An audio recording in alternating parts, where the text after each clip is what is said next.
நம்மை நடத்துகிற தெய்வத்துக்கு நாம் பயப்பட வேண்டுங்க. ஆண்டவர் 1000 வாக்குகளை கொடுக்கிறாருங்க.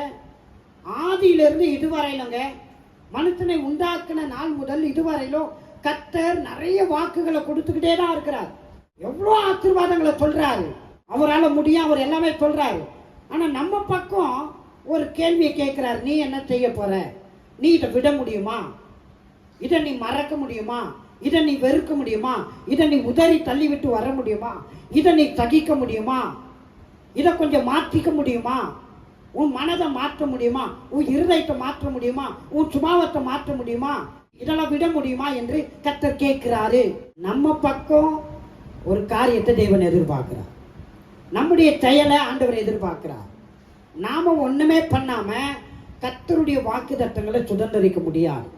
கர்த்தருடைய செயலை நம்முடைய வாழ்க்கையில பார்க்கவே முடியாது. சொல்லுங்க, நான் எதாயிலும் செயல்படாமல் கர்த்தருடைய செயலை என் வாழ்க்கையில பார்க்க முடியாது. கர்த்தர் உங்களை எதை விட சொல்றாரோ அதை விட வேண்டும். எதெல்லாம் விட சொல்றாரோ, ஒரு நிமிஷம் நீங்க கண்களை மூடி ஆண்டவர்கிட்ட கேளுங்க, ஆண்டவரே நான் எதெல்லாம் விடணும்? ஆபிரகாம் விட்டு வந்தான், அவனை நீங்க ஓஹோன்னு மாத்திட்டீங்கப்பா.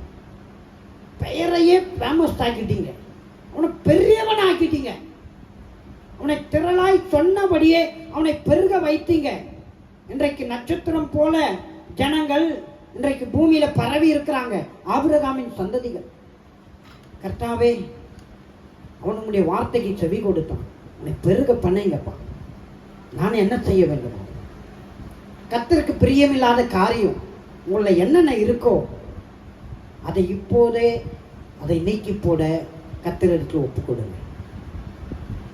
கர்த்தருக்கு பிரியமில்லாத காரியங்கள், கர்த்தருக்கு பிடிக்காத காரியங்கள். ஏன்னா கர்த்தர் உங்களை நடத்த போறேன்னு சொல்றாருங்க. கர்த்தர் உங்களை நடத்த போறேன்னு சொல்றாரு.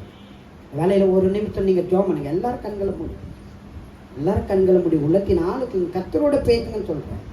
கர்த்தர்கிட்ட ஒப்பு கொடுங்க. ஆண்டவரே, என்னில வேதனை உண்டாக்கும்படி உண்டோ என்று பார்த்து உடைய நித்திய வழியில என்னை நடத்துங்க ஐயா.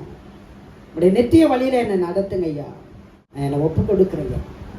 ஆண்டவர்கிட்ட சொல்லுங்க, மக்களே, கர்த்தர் உங்கள் மூலமாய் மகிமைப்பட விரும்புகிறார். ஆபிரகாம் மூலமாய் மகிமைப்பட்டவர் உங்க வாழ்க்கையில மகிமைப்பட விரும்புகிறார். பெரிய காரியங்களை செய்ய போறாருங்க. கர்த்தரே உங்களை நடத்த போறாருங்க. கர்த்தரே உங்களை நடத்த போறாரு. கரங்களை தட்டி ஆமென் சொல்லுங்க.